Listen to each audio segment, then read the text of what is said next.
వందల కోట్ల స్కామ్ అంటూ అభియోగాలు, 23 మంది నిందితులు, నెలల కొద్దీ జైలు జీవితం, వేల కొద్దీ ఛార్జ్ షీటు పేజీలు, 3.5 ఏళ్ల దర్యాప్తు. చివరికేమైంది? అందరికీ క్లీన్ చిట్ వచ్చింది. ఢిల్లీ సిబిఐ కోర్టు లిక్కర్ కేసును కొట్టేసింది. ఈ కేసులో ఢిల్లీ మాజీ సీఎం అరవింద్ కేజ్రీవాల్, మాజీ డిప్యూటీ సీఎం మనీష్ సిసోడియా, తెలంగాణ జాగృతి అధ్యక్షురాలు కల్వకుంట్ల కవిత సహా మొత్తం 23 మందిని నిర్దోషులుగా ప్రకటించింది. ఢిల్లీ ఎక్సైజ్ పాలసీ రూపకల్పన అమలులో ఎలాంటి నేరపూరిత కుట్ర లేదని స్పష్టం చేసింది. మొత్తం వ్యవహారంలో క్విడ్ ప్రోకో జరిగిందన్న సిబిఐ వాదనను సైతం కోర్టు తోసిపుచ్చింది. తుది తీర్పు సందర్భంగా ఈ కేసు దర్యాప్తు మొత్తం తప్పుల తడకని ముందే నిర్ణయించుకుని ఊహల ఆధారంగా కేసు నమోదు చేయడం, అక్కడ ఇక్కడ విన్న మాటల ఆధారంగా కేసును ముందుకు నడిపించడం జరిగిందని కోర్టు వ్యాఖ్యానించింది.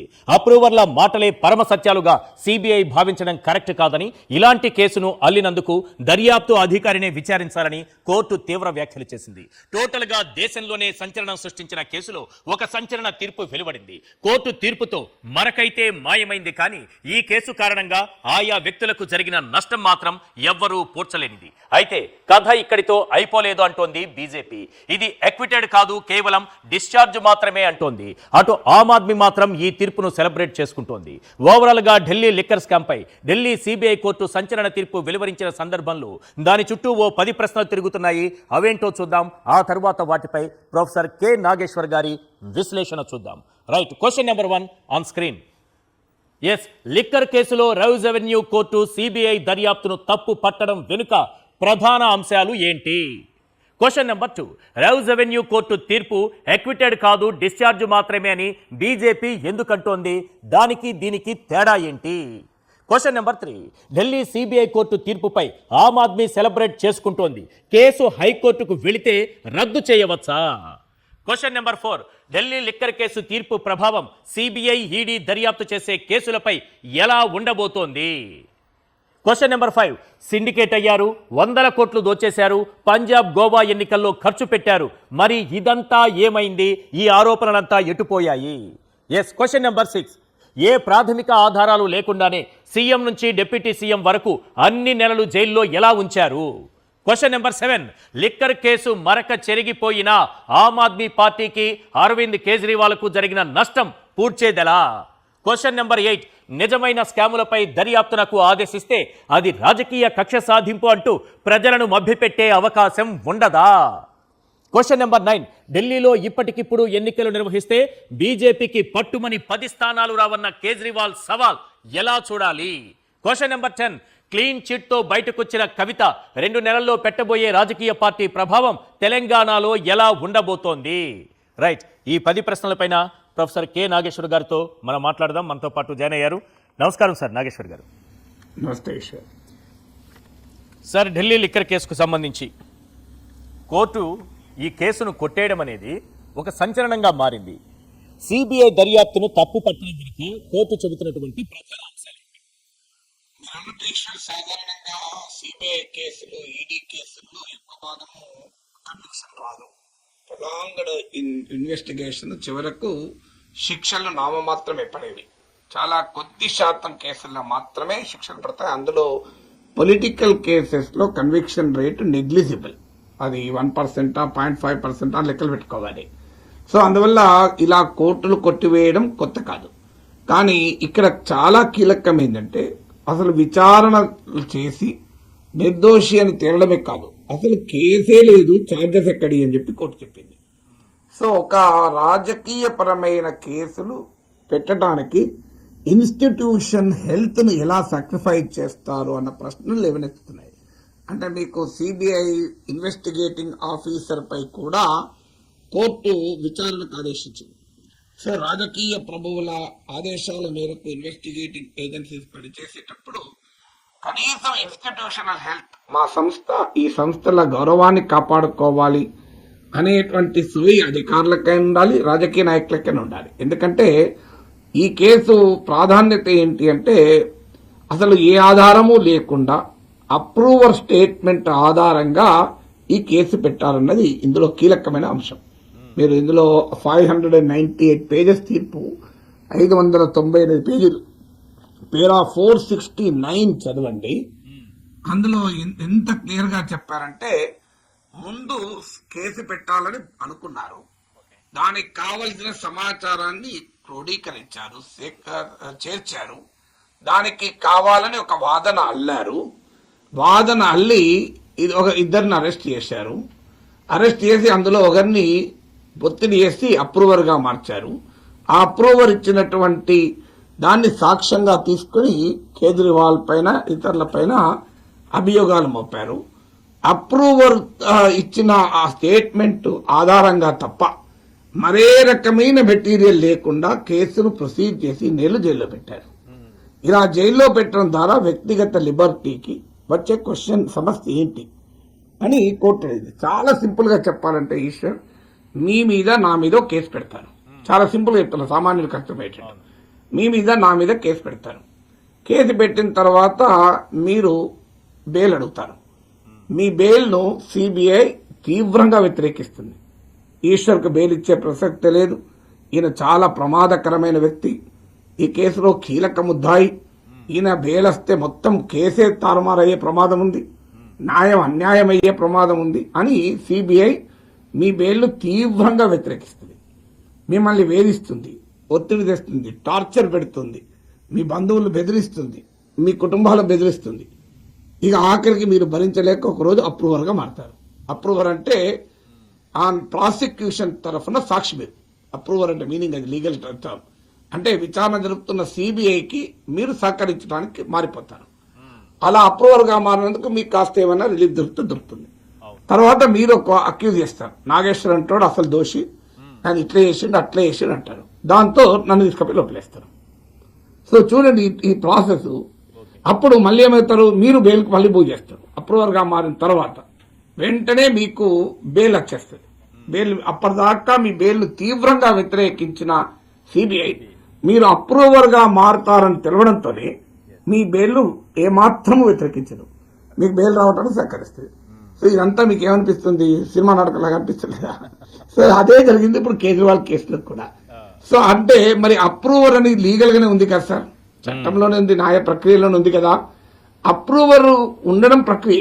అప్రూవర్ ఇచ్చిన ఎవిడెన్స్ విచారణకు దోహదం చేయాలి, కానీ తీర్పుకు దోహదం చేయదు. అందుకే మీకు సుప్రీంకోర్టు అనేక జడ్జిల్లో approvers evidence as the lowest value అని చెప్పింది. ఎందుకంటే అప్రూవర్ అంటే ఎవరు? అప్రూవర్ కూడా అక్యూజ్డే, నిందితుడే. అతనికి సెల్ఫ్ ఇంట్రెస్ట్ ఉంటుంది, తనను బయటపడడానికి కాన్ఫ్లిక్ట్ ఆఫ్ ఇంట్రెస్ట్ ఉంటుంది.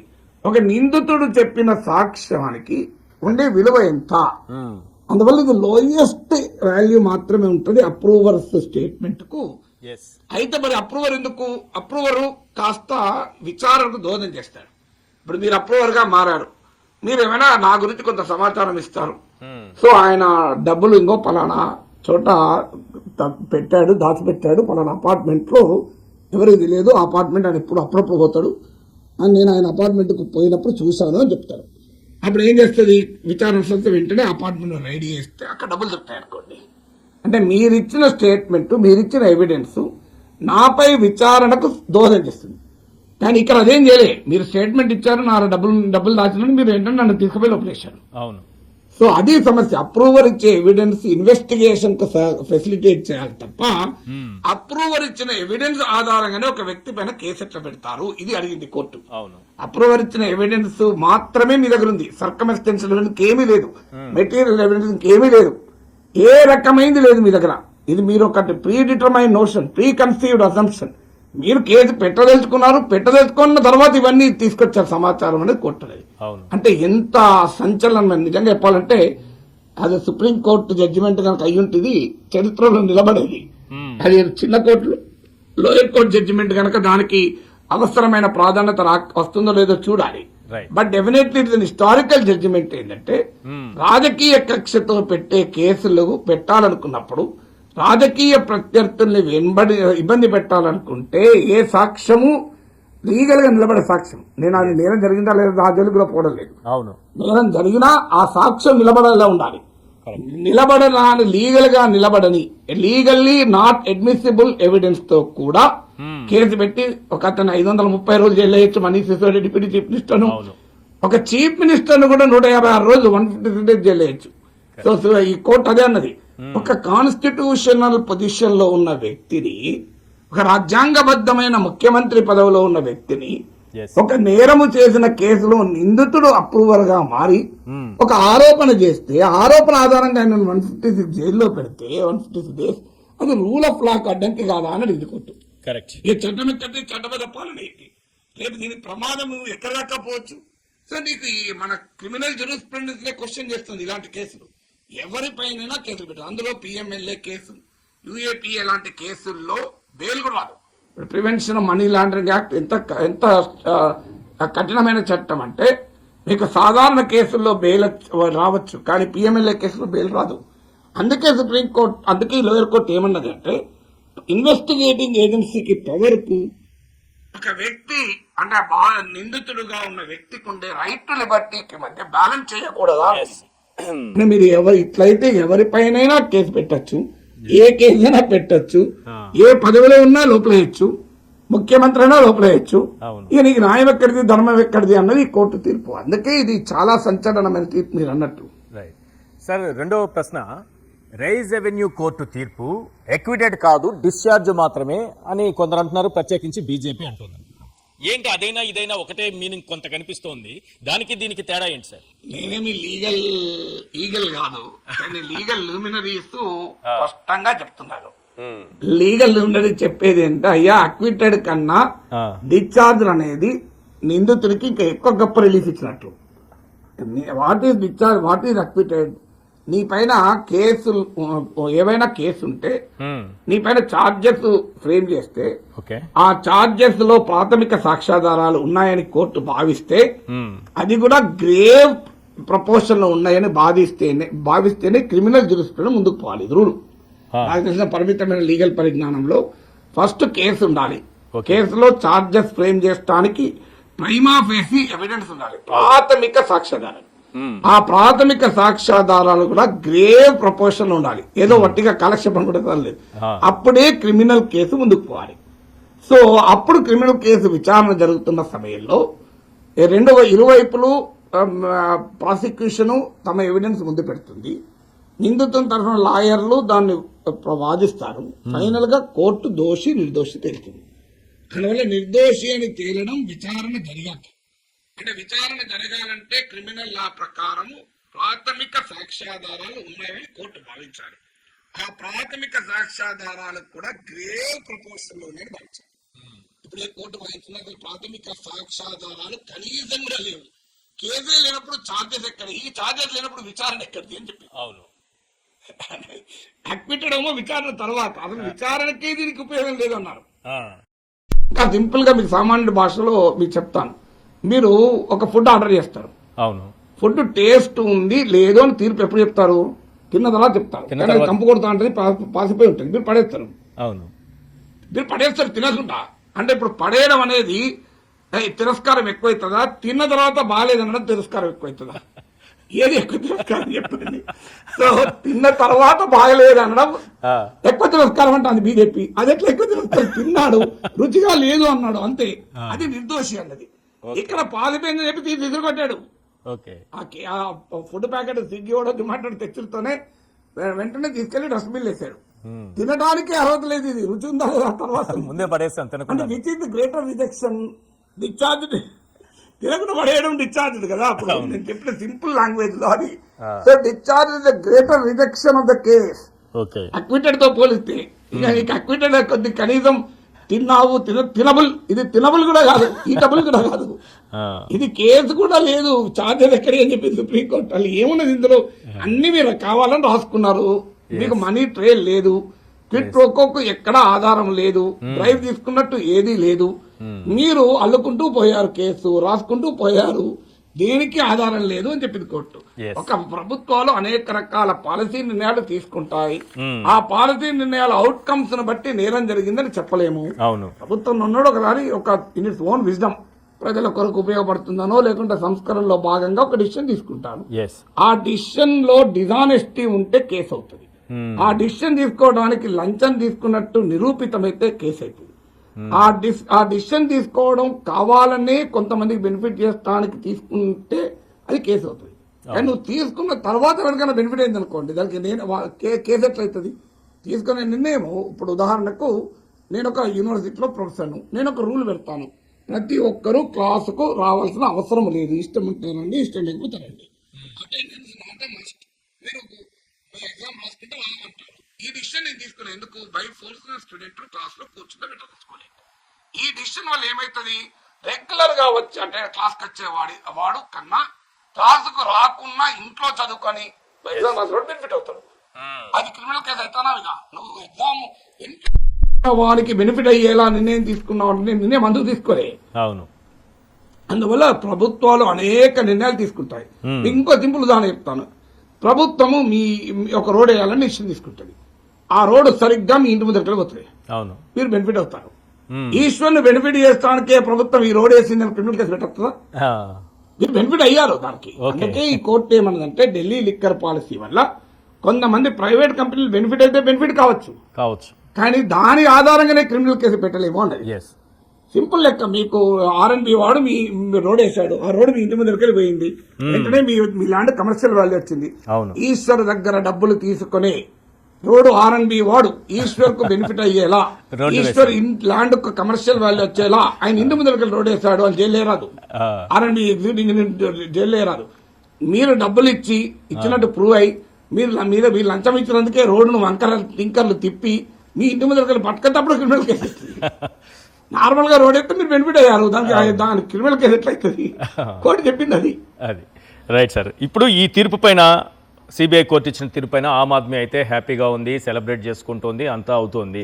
కానీ పై కోర్టుకి అయితే వెళ్తారు కదా, సిబిఐ వెళ్తుంది కదా, హైకోర్టుకి అయితే వెళ్తుంది కదా, మరి ఏం జరుగుతుంది అనుకుంటున్నారు? ఆల్రెడీ వెళ్ళారు కూడా. సిబిఐ ఆల్రెడీ హైకోర్టులో అపీల్ చేసింది. హైకోర్టు తర్వాత సుప్రీంకోర్టు దాకా కూడా పోతుంది. టెక్నికల్ గా ఏ కోర్టు దిగువ కోర్టు తీర్పుల్ని పై కోర్టులు పక్కకు పెట్టచ్చు. ఈవెన్ హైకోర్టు తీర్పుల్ని సుప్రీంకోర్టు కూడా పక్క పెట్టచ్చు. సుప్రీంకోర్టు ఇచ్చిన తీర్పుల్ని రివ్యూ పిటిషన్ లో కూడా కొన్నిసార్లు పక్క పెట్టిన సందర్భాలు ఉన్నాయి. ఇప్పుడు హైకోర్టు కేరళ స్టోరీ సినిమా ఉంది.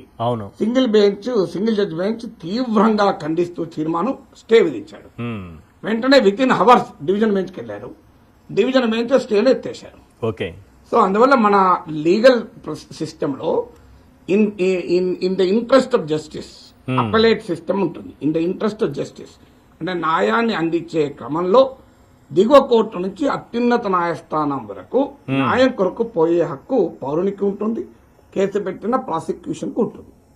సో అందువల్ల ఖచ్చితంగా ఢిల్లీ హైకోర్టుకు పోయారు సిబిఐ.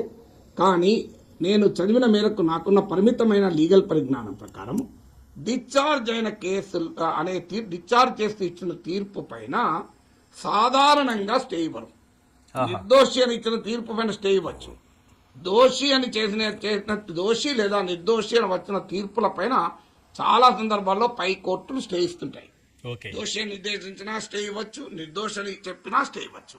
కానీ మీరు లీగల్ హిస్టరీ చూస్తే చాలా మంది పండితులు చెప్పేది డిశ్చార్జ్ కేసు తీర్పుల పైన సాధారణంగా స్టే ఇవ్వరు. ఎందుకంటే కేసే లేదు, స్టే ఏంటి? కేసే లేదని. అందులో ట్రయల్ కోర్టు ఇది వెరీ ఇంపార్టెంట్ కోర్టు. మీరు చాలా సందర్భాల్లో హయ్యర్ కోర్టు ఏంటంటే go to the trial court అంటారు ప్రతిదాని. ఎందుకంటే ఒక ఎవిడెన్స్ ను, సాక్ష్యాధారాలని, కేసును కూలంకుషంగా చూసేది ట్రయల్ కోర్టే. అందుకే దాన్ని ట్రయల్ కోర్టు అన్నారు, విచారణ చేసే కోర్టు. పై కోర్టులన్నీ ఎగ్జామినేషన్. ఇప్పుడు పేపర్ నేను దిద్దాను, నా పైన హెడ్ ఆఫ్ ది డిపార్ట్మెంట్ చూశాడు, తర్వాత ప్రిన్సిపాల్ చూశాడు, తర్వాత రిజిస్ట్రార్ చూశాడు, కానీ ఫస్ట్ చూసి నేను కదా. అందువల్ల నేను ప్రైమరీ, తర్వాత నీకు ఏదైనా ఎక్స్పర్ట్ అడ్వైజర్లు ఉంటాయి. అందువల్ల ట్రయల్ కోర్టు సాధారణంగా కేసే లేదని డిశ్చార్జ్ చేస్తే rarest of the rare cases లో, ఎక్స్ట్రాడినరీ సర్కమ్స్టాన్సెస్ లోనే పై కోర్టులు దానిపైన స్టే ఇస్తాయి. ఇవ్వని కాదు, ఇచ్చే అధికారం లేదని కాదు. ఇచ్చే అధికారం లేకపోతే హైకోర్టుకే పోరు కదా. సో ఇచ్చే అధికారం ఉన్నమాట నిజం, టెక్నికల్ గా ఇవ్వటానికి అవకాశం ఉన్నమాట నిజం. కానీ లీగల్ జురిస్ప్రుడెన్స్ మీరు చూస్తే, క్రిమినల్ జురిస్ప్రుడెన్స్ అంటారు, అంటే ఇలాంటి క్రిమినల్ చట్టాల పైన కోర్టులు ఇచ్చిన తీర్పుల్ని పరిశీలిస్తే క్రిమినల్ జురిస్ప్రుడెన్స్ లో సాధారణంగా డిశ్చార్జ్ లెవెల్లోనే, అంటే చార్జెసే లేవు అని, కేసే లేదు అన్న ఇచ్చిన తీర్పుల పైన స్టేకు ఇవ్వరు. ఇస్తే ఇక చూడాలి మనం ఏ రకంగా జరుగుతుంది అని. అందువల్ల ఈ లీగల్ ప్రాసెస్ అయితే అది. బట్ అసలు ఏ మెటీరియల్ లేకపోతే ఏ కోర్టు అయినా ఏం చేయగలుగుతుంది? ఎంతో కొంత మెటీరియల్ ఉంటే కోర్టు ఏమైనా చేయగలుగుతుంది. ఏ మెటీరియల్ లేకపోతే ఏ కోర్టు అయినా ఏం చేయగలుగుతుంది కాపాడాలంటే? ఏ ప్రాథమిక ఆధారాలు లేకుండానే మరి సీఎంని, డిప్యూటీ సీఎంని అన్ని నెలల పాటు జైల్లో ఎలా పెట్టారు సార్? అదే అన్యాయం కదా. ఇప్పుడు మన క్రిమినల్ జరుగుతుంది ఏంటంటే ఎవరైనా ఇక్కడ ఎన్నేళ్ళైనా జైలు పెట్టచ్చు. మ్మ్. సో మన జైల్లో అందుకే అన్నారు కదా మన సిస్టంలో అన్లెస్ ప్రూవెన్ గిల్టీ అని, నిరూపించబడేంత వరకు నేరస్తుడు కాదు. అవును. మన పొలిటికల్ ప్రాసెస్ లో ప్రతి ఒక్కరిని నేరస్తుడు చెప్తూ ఉంటాం మనం. మ్మ్. కానీ చట్టం ప్రకారము, న్యాయం ప్రకారము, న్యాయశాస్త్రం ప్రకారము అన్లెస్ ప్రూవెన్ గిల్టీ అంటే నిరూపితమయ్యేంత వరకు, అన్లెస్ కన్విక్టెడ్, అవును.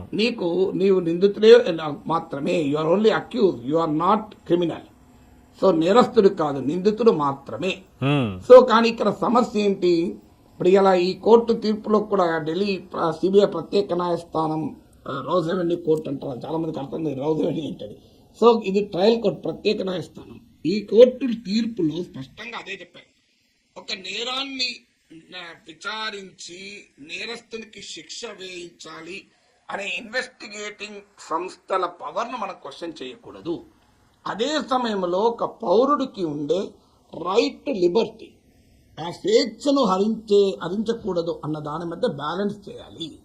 ఇవాళ మీకు మనీష్ సిసోడియాకి 530 రోజుల జీవితం ఇవ్వగలరా? అవును. ఆయన ఉప ముఖ్యమంత్రి పదవి కోల్పోయారు, ఎమ్మెల్యేగా ఓడిపోయారు, రాజకీయంగా దెబ్బతిన్నాడు. కేజ్రీవాల్ 156 డేస్ ఆయన జైల్లో ఉన్నాడు. ఫలితంగా ముఖ్యమంత్రిగా తన బాధ్యతను పూర్తి స్థాయిలో నిర్వర్తించలేకపోయాడు. దానివల్ల ఢిల్లీ ప్రజలు నష్టపోయారు, ఆ పార్టీ నష్టపోయింది. ఇప్పుడు ఎన్నికలు అయిపోయినాయి, బీజేపీ గెలిచింది. అంటే నువ్వు ప్రజా కోర్టులో ఓడించలేవనుకున్నప్పుడు ఇక న్యాయస్థానాల్లో కేసులు పెట్టి లోపలేసి వాళ్ళ బయటికి రాకుండా చేసి, బెయిల్ రాకుండా చేసి, ఎందుకంటే PMLA, prevention of money laundering, unlawful activity prevention act, very very serious cases. దాంట్లో బెయిల్ సాధారణంగా రాదు. నార్మల్గా అయితే bail is the rule, jail is an exception. కానీ ఇక్కడ బెయిల్ అంత సులభంగా రాదు. లేకపోతే కేజ్రీవాల్కి బెయిల్ ఫస్ట్ డేనే రావాలి. ఎందుకంటే నార్మల్ జ్యుడిస్ప్రుడెన్స్ లో బెయిల్కు ప్రిన్సిపల్స్ ఏంటి, బెయిల్ ఎప్పుడు ఇవ్వాలి, ఎప్పుడు ఇవ్వకూడదు. దానికి టెస్ట్ ఏంటి, ఒకటి చట్టం నుంచి తప్పించుకుంటాడా, ఇది మొదటి టెస్ట్. ఈ టెస్ట్ లో కేజ్రీవాల్ తప్పించుకునే అవకాశమే లేదు. ముఖ్యమంత్రి కనుక దేశం విడిచి పారిపోయే అవకాశమే లేదు. రెండు, సాక్షుల్ని ప్రభావితం చేస్తాడా, సాక్ష్యాధారాల్ని ప్రభావితం చేస్తాడా, ఇలాంటి 3-4 అంశాల ఆధారంగా ఇస్తారు. ఆల్రెడీ మెటీరియల్ మొత్తము కోర్టు ఇన్వెస్టిగేటింగ్ ఏజెన్సీకి చేరాక ఇక సాక్షుల్ని ప్రభావితం చేయడం, సాక్ష్యాధారాలని ప్రభావితం చేయడం అంటే ఉండదు కదా. సో అందువల్ల మీకు అసలు ట్రయల్కే నీకు సిబిఐ సిద్ధపడలేదు. ఎప్పుడు బెయిల్ ఇచ్చారు కేజ్రీవాల్ కు? అసలు విచారణకే ఇన్వెస్టిగేటింగ్ అథారిటీ రెడీగా లేదు. నార్మల్ గా రెడీ వాళ్ళు ఉంటారు, వాళ్ళే లేరు. ఎందుకు లేరు? వాళ్ళ దగ్గర ఏమీ లేదు, ప్రూవ్ చేస్తానికి ఏమీ లేక వరకు వాళ్ళు రెడీ కాలే. రెడీ కాకపోతే అప్పుడు కోర్టు అయ్యే నువ్వేమో రెడీ కావు, 100 సాక్షులు ఉంటారు, వీళ్ళందరినీ ఎప్పటికీ ఇంత టైం పట్టింది, ఇంకెన్నేళ్ళు విచారిస్తావు, ఎప్పుడు తేలుతుంది అని చెప్పి మీకు బెయిల్ ఇచ్చారు. మీకు అందువల్ల ఇక్కడ చాలా సీరియస్ ఇష్యూ. ఇంత సింపుల్ గా ఎవరిపైనైనా కేసులు పెట్టచ్చు. కోర్టు తీర్పు ప్రకారం ఏ ప్రాథమిక సాక్ష్యాధారాలు లేకుండా కేసు పెట్టచ్చు. అసలు ఏ రకమైన ప్రాథమిక సాక్ష్యాధారాలు లేకుండా బెయిల్ నిరాకరించవచ్చు. కానీ నెలల తరబడి జైల్లో పెట్టచ్చు. రాజకీయంగా ఇన్నేళ్ల పోరాటం తర్వాత నువ్వు ఒకవేళ న్యాయం జరిగిందని అనుకుందాం సార్, ఆమ్ ఆద్మీ పార్టీకి న్యాయం జరిగింది, అరవింద్ కేజ్రీవాల్కి న్యాయం జరిగింది, 23 మందికి న్యాయం జరిగింది అని అనుకుందాం, ఇప్పుడు జరిగిందని అనుకుందాం. కానీ ఇది వరకు పార్టీకి గానీ నాయకులకు గానీ జరిగిన నష్టాన్ని పూడ్చేదట్టు ఇప్పుడు చాలా నష్టపోయారు కదా. ఇంపాసిబుల్ కదా. అందుకే మీకు ఇప్పుడు ఆర్టికల్ 356 ప్రకారం ఇదే ఇష్యూ వచ్చింది. ఆర్టికల్ 356 ఏం చెప్తుంది, ఒక రాష్ట్ర ప్రభుత్వాన్ని తొలగించి శాసనసభను రద్దు చేసి ప్రెసిడెంట్ రూల్ పెట్టారు. దానిపైన ఎస్ఆర్ బొమ్మాయి కేసులో చారిత్రక తీర్పు చెప్పింది సుప్రీం. ఇదే సమస్య తీర్పు చెప్పే టైంకు ఎస్ఆర్ బొమ్మాయి పోయి ఇంకో అసెంబ్లీ ఎలక్షన్ లో వేరే చీఫ్ మినిస్టర్ వచ్చిండు. ఎస్ఆర్ బొమ్మాయి తొలగింపు తప్పు అని చెప్పింది. ఏం లాభం చెప్తే? ఆల్రెడీ ఒక ప్రభుత్వం పోయి ఇంకో ప్రభుత్వం వచ్చినాక తప్పని చెప్తే మళ్ళీ చీఫ్ మినిస్టర్ మారడు కదా. అవును. అందుకే ఎస్ఆర్ బొమ్మాయి కేసులో ఏమన్నదంటే కేసు తేలేదాకా ఎన్నికలే పెట్టద్దని చెప్పింది. సో అందువల్ల నీకు ఇది చాలా సీరియస్ ఇష్యూ. ఇప్పుడు ఇంత సింపుల్ గా కేసులు పెట్టగలిగితే రేపు ప్రొటెక్షన్ ఏంటి? ఇక నువ్వు ఓడించలేవు, ఎలక్షన్ లో ఓడించలేవు, వెంటనే ఆ చీఫ్ మినిస్టర్ మీద కేసు పెట్టు, చీఫ్ మినిస్టర్ని జైలుకు పంపు, బెయిల్ రాకుండా చూడు, ఈ లోపల 2 ఏళ్ళు 3 ఏళ్ళు గడుతుంది, ఎలక్షన్ అయిపోతుంది, మేము గెలుస్తాం. తర్వాత అతను నిర్దోష అయితేంది, కోర్టులు డిశ్చార్జ్ చేస్తేంది, ఏమైతుంది? ఇప్పుడైతే కేజ్రీవాల్ ముఖ్యమంత్రి గారు, రేఖా గుప్తా కదా ముఖ్యమంత్రి. సో బీజేపీకి ప్రభుత్వం తర్వాత ఏం జరుగుతుంది ఏంటి? ఇప్పుడు అదే జరిగింది. 2G కుంభకోణాన్ని పెద్ద ఎత్తున మోడీ దేశమంతా తిరిగి 2G కుంభకోణం కేసు వల్ల గెలిచారు ఎలక్షన్స్ లో. తర్వాత ఏం జరిగింది? 2Gలో అసలు ఎవరు దోషే కాదని చెప్పేసారు. అవును. అసలు జడ్జి చెప్పిండు 10 ఏళ్ల నుంచి నేను వెయిట్ చేస్తున్నా ఎవరన్నా ఒక మెటీరియల్ పట్టుకొచ్చి ఇస్తారని.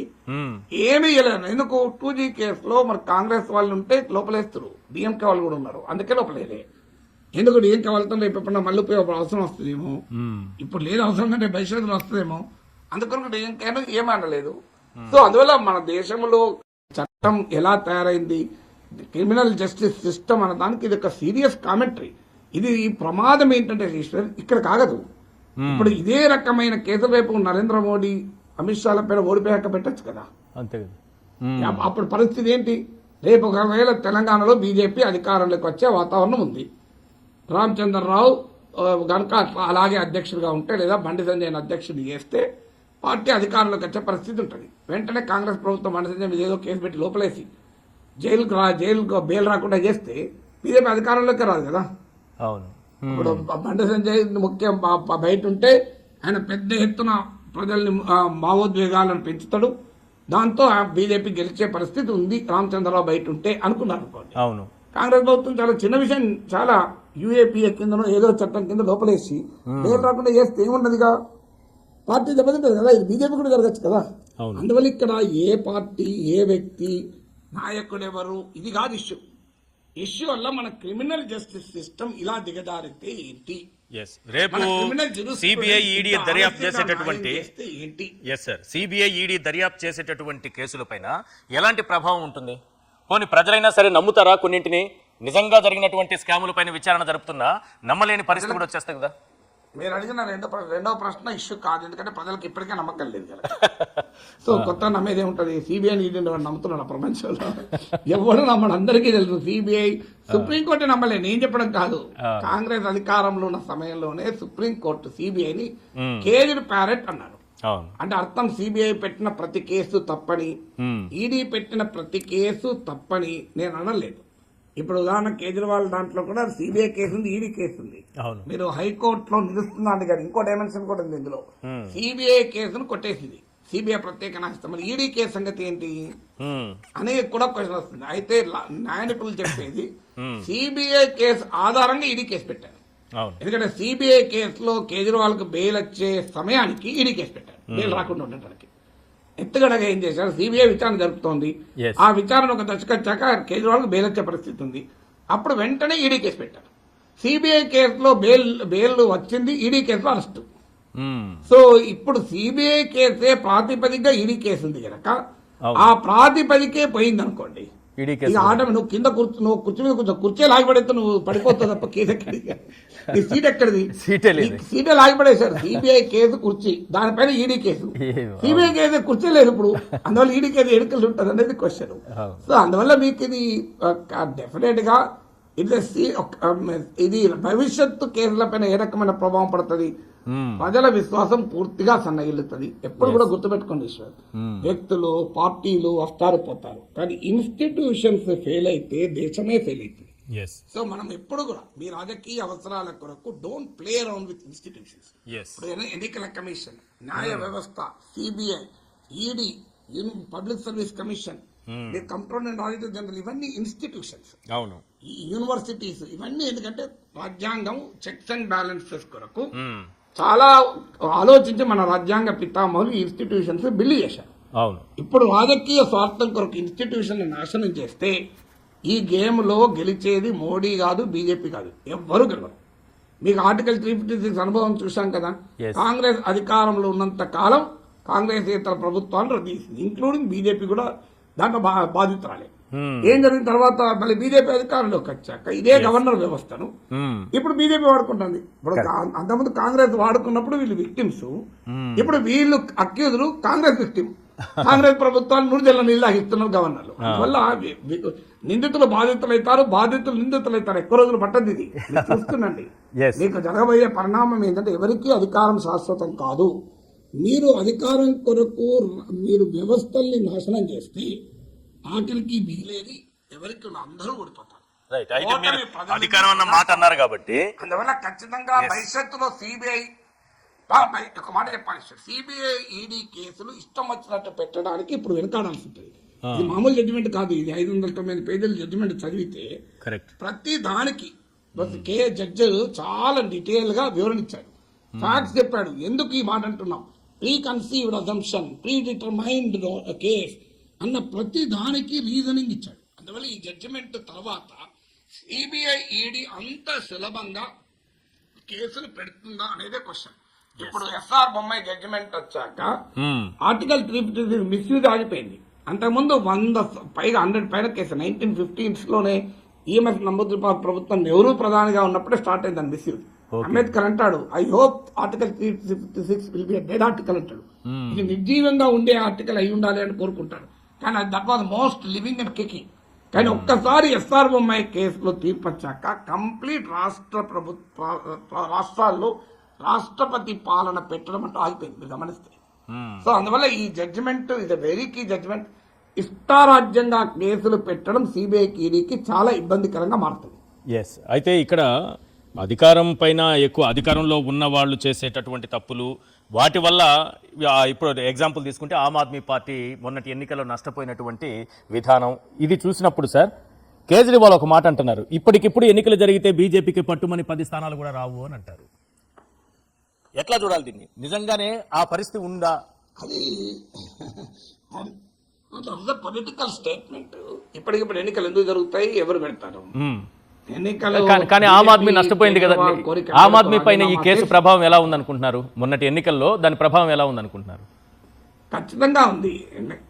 ఎందుకంటే ఆమ్ ఆద్మీ పార్టీ ఓటమికి ఈ కేసే కారణమా కాదా, that is no way you can decide అని. అవును, ఇప్పుడు కవిత వర్సెస్ కేటీఆర్ నడుస్తుంది చూడండి. బీఆర్ఎస్ రాజకీయంగా నష్టపోయిందని కేటీఆర్ అంటే ఆ వల్లే ఓడిపోయిందా అని కవిత.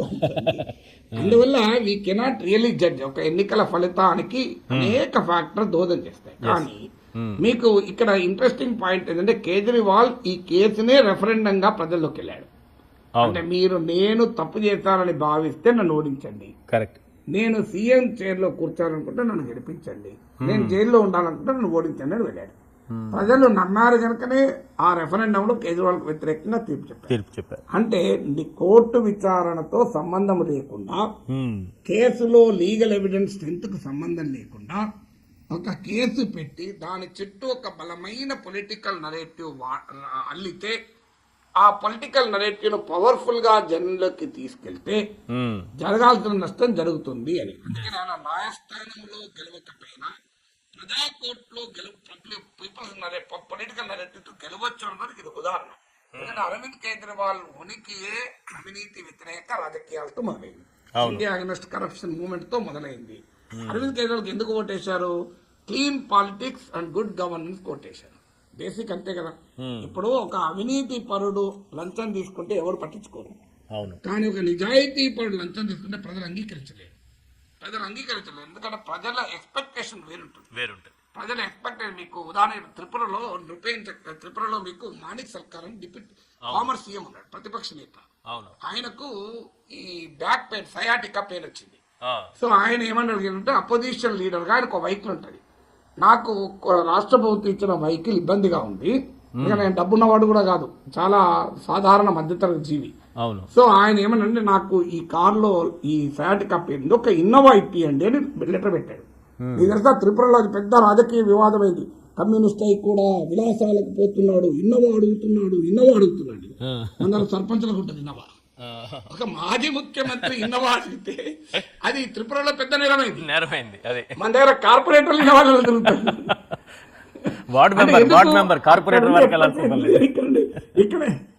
ఇక్కడ వార్డు మెంబర్ కూడా ఇన్నోవాళ్ళే తిరుగుతాడు. వార్డు మెంబర్ ఇన్నోవా వాడుతాడు, అభ్యంతరం చెప్తారు. ఇక్కడ మన దగ్గర సీఎం కనుక మాజీ సీఎం నాకు ఇన్నోవా ఇవ్వండి అని అడిగితే అంటే ఎప్పుడు ఏమైతుందంటే పీపుల్ జడ్జి బై స్టాండర్డ్స్. ఇప్పుడు అరవింద్ కేజ్రీవాల్ ను క్లీన్ పాలిటిక్స్, అవినీతి ఉండదు అని జడ్జి చేశారు. ఆ హోపే షార్ట్ అయిపోయినాక మంచి నమ్మరిక basic fundamental point. So basic నీకు నమ్మరు, జనం నమ్మరు కాదు. ఎందుకంటే జనం ఓటు వేసిన ప్రిమైసే అది కదా. ఓటు వేసిన ప్రిమైసే అదైనప్పుడు ఆ ప్రిమైసే పోతే ఎట్లా ఓటేస్తాడు? ఇప్పుడు బీజేపీ హిందుత్వ రాజకీయాలను వదులుకుందనుకోండి, ఓటేస్తారా? బీజేపీ ఓటేసేదే హిందుత్వం. సో బీజేపీ హిందుత్వనే వదిలేసుకునే ఓట్లు పడతాయా?